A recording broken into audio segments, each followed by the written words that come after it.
بسم الله الرحمن الرحيم. الحمد لله الحمد لله رب العالمين. الصلاة والسلام على أشرف الأنبياء والمرسلين. أما بعد.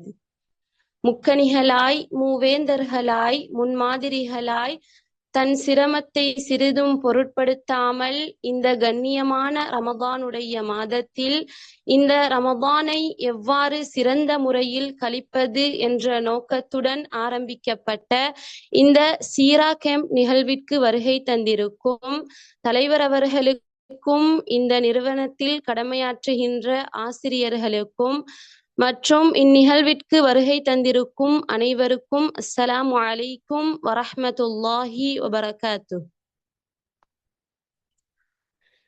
இந்த 10 நாட்கள் நடைபெறும் சீரா கேம்ப் நிகழ்விலே முழுமையாக கலந்து கொண்டு முழுமையான பயன்களை பெறுவதற்கு அல்லாஹ் நம் அனைவருக்கும் அருள் புரிவானாக.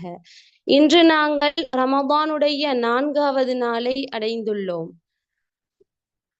நபிகளாரின் பிறப்பு முதல் நுபுவத் வரை என்ற தலைப்பில் உரையாடுவதற்காக வேண்டி தாருல் ஈமான் மதரசாவில் ஆசிரியராக கடமையாற்றும் ஆலிமா ஜைனப் பின்த் ஃபஸீஹ் அவர்களை பணிவுடன் அழைக்கின்றோம்.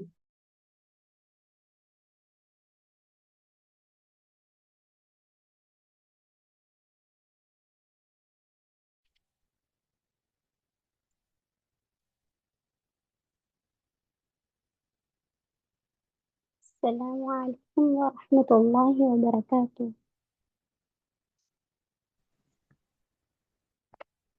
وعليكم السلام ورحمة الله وبركاته.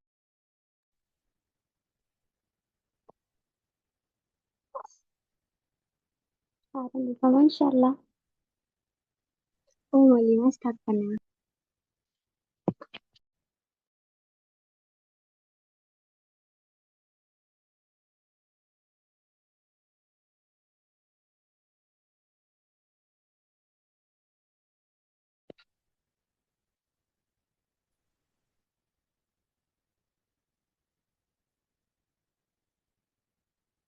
الحمد لله نحمده ونستعينه ونستغفره ونعوذ بالله من شرور أنفسنا ومن سيئات أعمالنا من يهده الله فلا مضل له ومن يضلله فلا هادي له وأشهد أن لا إله إلا الله وحده لا شريك له وأشهد أن محمدا عبده ورسوله أما بعد.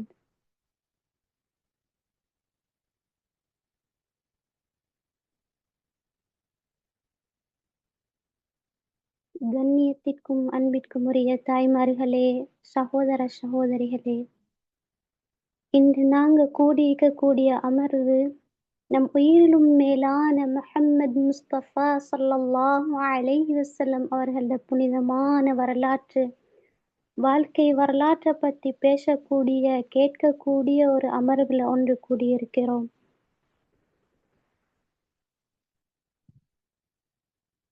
எனவே நான் விடயத்துக்கு வர்றதுக்கு முன்னால ஒரு விடயத்தை ஞாபகப்படுத்திக் கொள்ள விரும்புகிறேன்.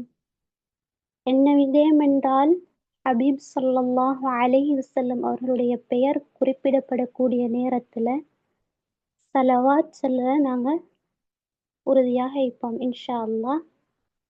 ஏனென்றால் ஹதீஸில் வருது என்ன, யாரிடத்துல ஸல்லல்லாஹு அலைஹி வஸல்லம் முஹம்மது ஸல்லல்லாஹு அலைஹி வஸல்லம் அவங்களுடைய பெயர் ஞாபகப்படுத்தப்பட்டும் ஸலவாத் சொல்லலையோ அவங்க தான் உலகத்திலேயே ஆகப்பெரிய உலோபி என்று சொல்லி வருது ஹதீஸில். அதனால இன்ஷா அல்லாஹ் நபி ஸல்லல்லாஹு அலைஹி வஸல்லம் அவங்களோட ஞாபகமூட்டல் வருகின்ற சந்தர்ப்பங்கள்ல நாங்கள் ஸலவாத் சொல்லிக்கொள்வோம் இன்ஷா அல்லாஹ். சரி,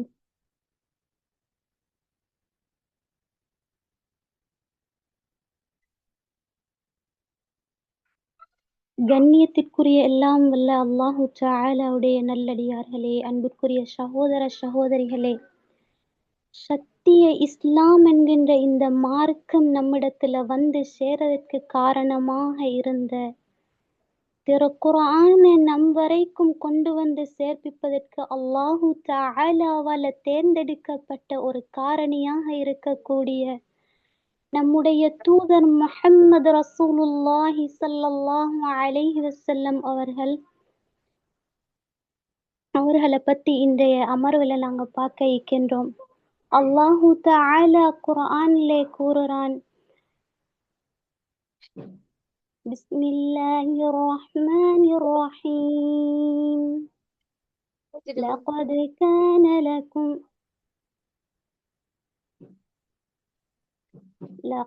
கான லக்கும் ஃபீ ரசூலில்லாஹி உஸ்வத்துன் ஹஸனஹ். நிச்சயமாக அல்லாஹ்வின் தூதரிடம் உங்களுக்கு ஓர் அழகிய முன்மாதிரி இருக்கின்றது. எனவே நாங்க இந்த விஷயங்கள் எங்களோட வாழ்க்கையில நாங்க இந்த ஹபீப் ஸல்லல்லாஹு அலைஹி வஸல்லம் அவங்களுடைய வாழ்க்கை வரலாற்றை படிக்கிற நோக்கம் எங்களோட வாழ்க்கையில எங்களோட முழு முன்மாதிரி, எங்களோட வாழ்க்கையோட அத்தனை விடயங்களுக்கும் முன்மாதிரியாக எங்களுக்கு ஹபீப் ஸல்லல்லாஹு அலைஹி வஸல்லம் அவங்கள நாங்க தேர்ந்தெடுத்து கொள்ளணும் என்றதுதான் எங்களோட நோக்கம். ஹபீப் ஸல்லல்லாஹு அலைஹி வஸல்லம் அவர்களுடைய பிறப்பும் அதே போல சிறு பிராயமும் என்று பார்க்குற நேரத்துல நபி ஸல்லல்லாஹு அலைஹி வஸல்லம் அவங்க பிறக்கிறதுக்கு முன்னரே தந்தை அப்துல்லாவை இழந்துட்டாங்க, அனாதையாக பிறந்தாங்க. அப்ப அந்த காலத்துல அரபியர்களிடத்துல ஒரு வளமை இருந்தது. என்னன்னு சொன்னால், அவங்களோட குழந்தைகள், ஒரு குழந்தை பிறந்துட்டன்னு சொன்னால் அந்த குழந்தைகளை கிராமப்புற தாய்மார்கள்ட்ட கொடுத்து, செவிலி தாய்மார்கள்ட்ட கொடுத்து பாலூட்ட வைப்பார்கள். அதற்கான பல நோக்கங்கள் இருக்குது. அப்ப அதுல ஒரு சில இரண்டு இதுல கூறுகின்றேன். என்னென்று சொன்னால், அந்த குழந்தைகள் நல்ல ஒழுக்கம் உள்ளவங்களாக, திறமைசாலிகளாக, சிறந்த ஒழுக்கசீலர்களாக வர வேண்டும் என்ற ஒரு சில நோக்கங்களை வச்சு அவங்க என்ன செய்தாங்கன்னு சொன்னா, இப்படியான செவிலி தாய்களை கிராமப்புறத்திலிருந்து அழைத்து அவங்களிடத்துல ஒப்படைப்பாங்க. அப்ப அந்த விதத்துல தான் ஹலீமா ரலியல்லாஹு அன்ஹா அவங்க நபி ஸல்லல்லாஹு அலைஹி வஸல்லம் அவங்கள பொறுப்பேற்கிறாங்க. ஹலீமா ரலியல்லாஹு அன்ஹா அவங்களோட வாழ்க்கைய பார்க்கிற நேரத்துல நபி ஸல்லல்லாஹு அலைஹி வஸல்லம் அவங்கள பொறுப்பேற்கிறதுக்கு முன்னால ஒரு வறுமையான ஒரு நிலைமையில இருந்த ஒரு குடும்பம் தான் அவங்களோட குடும்பம்.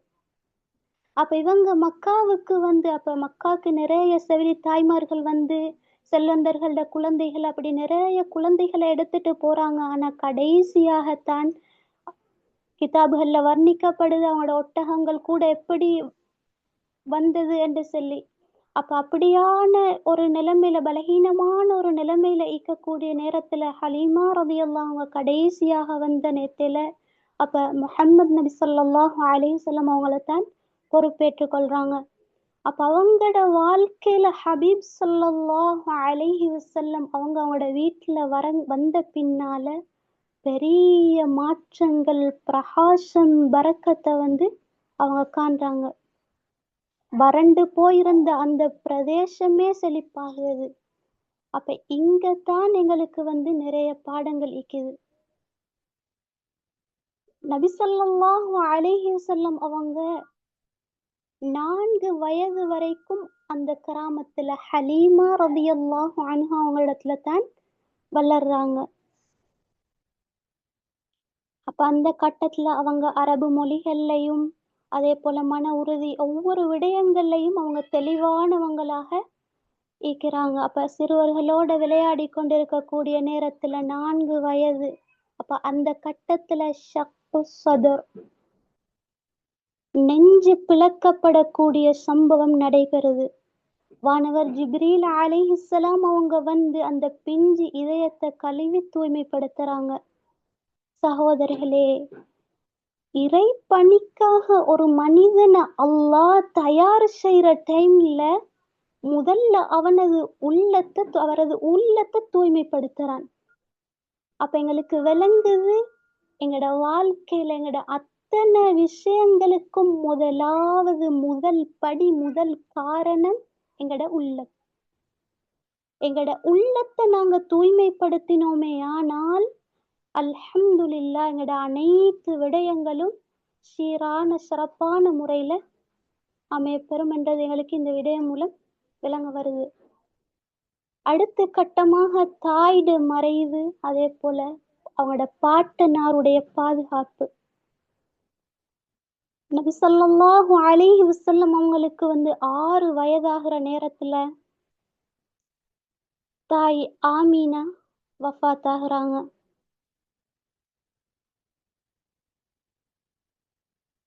அப்ப இவங்க எப்படியான கட்டத்துல தாய் ஆமினாவோட மதீனாக்கு போய் அவங்க திரும்பும் வழியில அபுவா என்னும் இடத்துல தாய் மரணிச்சிட்டாங்க. அந்த பாலைவனத்தில் நடுவுல ஒரு சிறு பாலகன் தண்ட தாய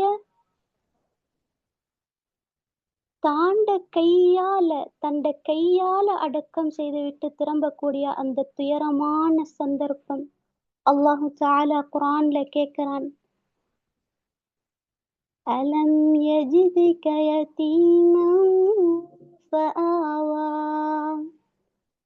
அவன் உம்மை அனாதையாக கண்டு உமக்கு புகலிடம் அளிக்கவில்லையா? அப்ப இந்த கட்டத்துல தாய்க்கு பின்னால பாட்டனார் அப்துல் முத்தலிப் 2 ஆண்டுகள் அவங்களோட பொறுப்புல ஈக்கிறாங்க. அப்ப அவரும் மறையக்கூடிய, அவரும் வஃபாத்தாக கூடிய சந்தர்ப்பம் வருது. அப்ப அந்த கட்டத்துல ஹபீப் ஸல்லல்லாஹு அலைஹி வஸல்லம் அவங்களுக்கு 8 வயது, இழப்புக்கு மேல் இழப்புகள். ஆனால் நபி ஸல்லல்லாஹு அலைஹி வஸல்லம் அவங்க சோர்ந்து போகல.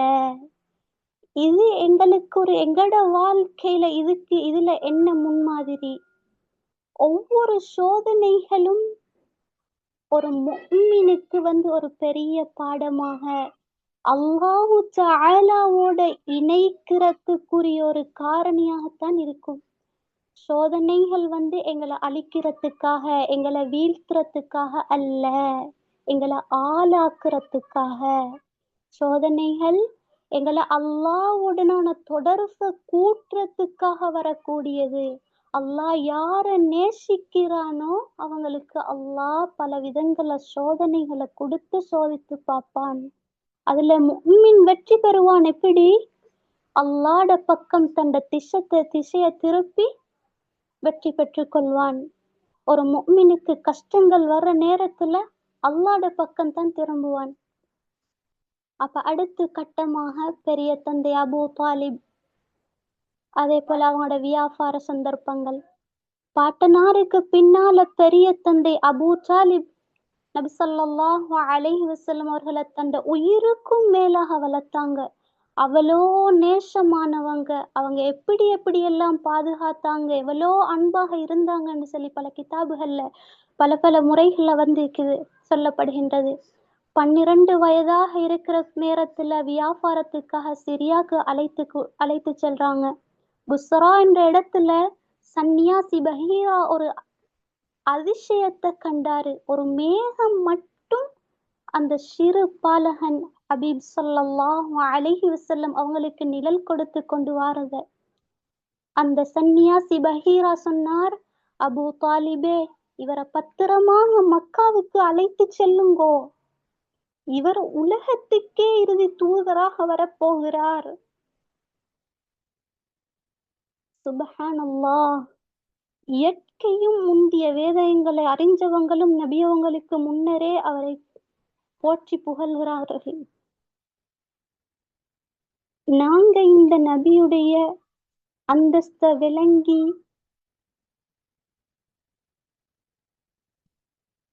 அவங்களோட நேசம் எங்களோட உள்ளத்துல வரணும். ஹபீப் ஸல்லல்லாஹு அலைஹி வஸல்லம் அவங்களுடைய வாலிப பருவமும் அதே போல அவங்களோட உழைப்பும். ஹபீப் ஸல்லல்லாஹு அலைஹி வஸல்லம் அவங்களோட வாலிப வயதுல ஆடு மேய்க்கக்கூடியவர்களாக இருந்தாங்க. ஹபீப் ஸல்லல்லாஹு அலைஹி வஸல்லம் அவர்கள் கூறினார்கள், மா பஅஸல்லாஹு நபிய்யன் இல்லா ரஅல் கனம். ஆடு மேய்க்காத எந்த நபியும் இல்ல. இது எங்களுக்கு சொல்லக்கூடிய பாடம் என்ன?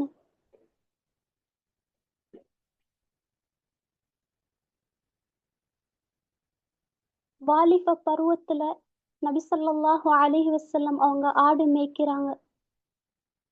அல்லாஹ் வந்து ஒரு நபியை தேர்ந்தெடுக்கிறதுக்கு முன்னால, நபியாக ஆக்குறதுக்கு முன்னால அல்லாஹ் எவ்வளோ கட்டங்களை கொடுத்து அல்லாஹ் சோதித்து பல படிப்பினைகளை கொண்டு வந்து, உதாரணமாக இந்த ஆடு மேய்க்கும் சந்தர்ப்பத்தை நாங்க எடுத்துக்கொண்டால், அந்த ஆடுகளை எப்படி வழி நடத்த வேண்டும், அதோட எவ்வளோ பொறுமையாக பணிவோடு நடந்து கொள்ளணும் என்ற விஷயத்தை இதன் மூலம் எங்களுக்கு விளங்கிக் கொள்ளலாம். அப்போ ஒரு சமூகத்தை வழிநடத்துக்கு முன்னால் அல்லாஹ் அதுக்குரிய தயார் நிலையை அல்லாஹ் ஹபீப் ஸல்லல்லாஹு அலைஹி வஸல்லம் அவங்களை தயார்படுத்துறான்.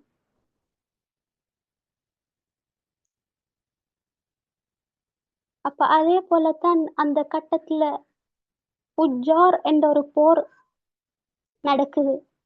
அப்ப ஹபீப் ஸல்லல்லாஹு அலைஹி வஸல்லம் அவங்களோட இதுக்கு இந்த போருக்கு போர்ல அநியாயத்துக்கு எதிராக ஹில்ஃபுல் ஃபுதூல் என்னும் ஒப்பந்தம் இந்த கட்டத்துல வாலிப பருவத்துல தான் இதுவும் நடைபெறுது. அப்ப அநியாயம் செய்யப்பட்டவங்களுக்கு துணையாக ஹபீப் ஸல்லல்லாஹு அலைஹி வஸல்லம் அவங்க இதுல நடந்து கொள்றாங்க.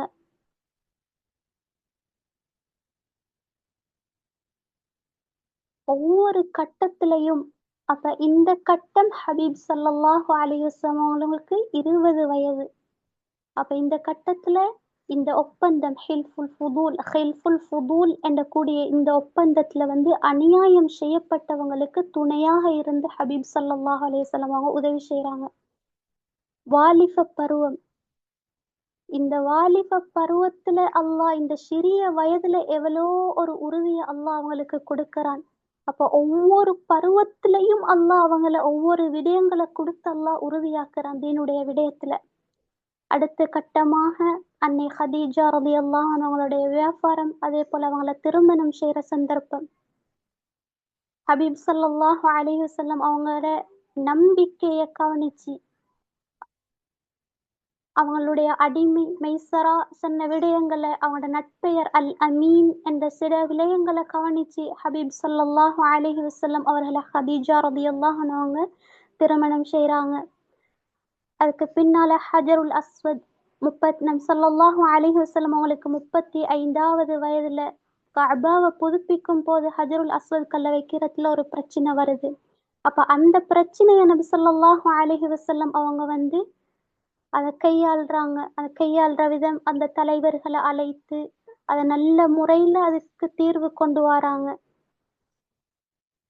அதுக்கு பின்னால ஹபீப் ஸல்லல்லாஹு அலைஹி வஸல்லம் அவர்களுடைய நுபுவத்துடைய பகுதி ஆரம்பமாகுது. அப்ப ஹபீப் ஸல்லல்லாஹு அலைஹி வஸல்லம் அவங்க ஹிரா குகைக்கு போறாங்க. அப்ப அந்த கட்டத்துல ஜிப்ரீல் அலைஹிஸ்ஸலாம் அவங்க இக்ரா ஓதுவீராக.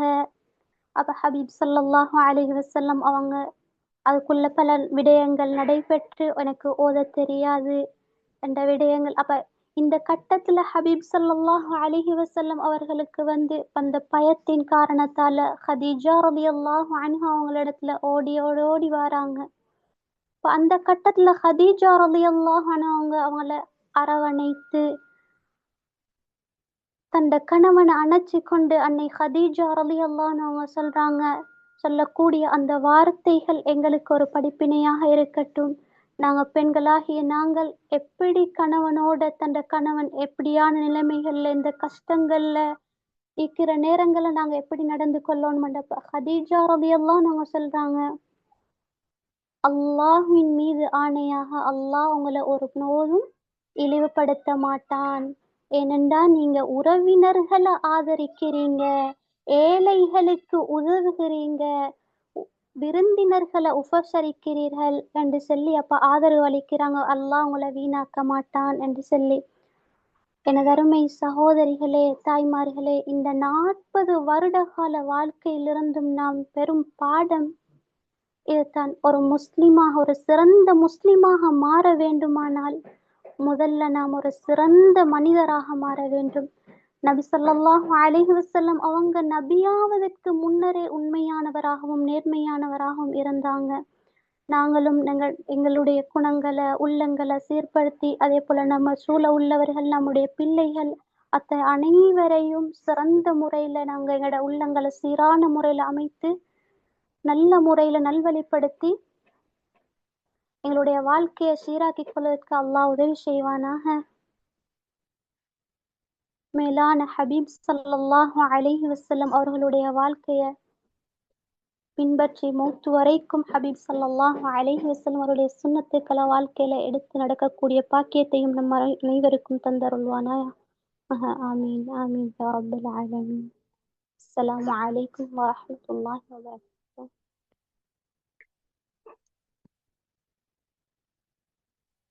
ஸ்கிரீன்ல 3 கேள்விகள் போடுறோம் இன்ஷா அல்லாஹ். அதுக்குரிய பதில்களை இன்ஷா அல்லாஹ் அதுல போடப்படக்கூடிய இலக்கத்துக்கு அனுப்பி வைங்க இன்ஷா அல்லாஹ்.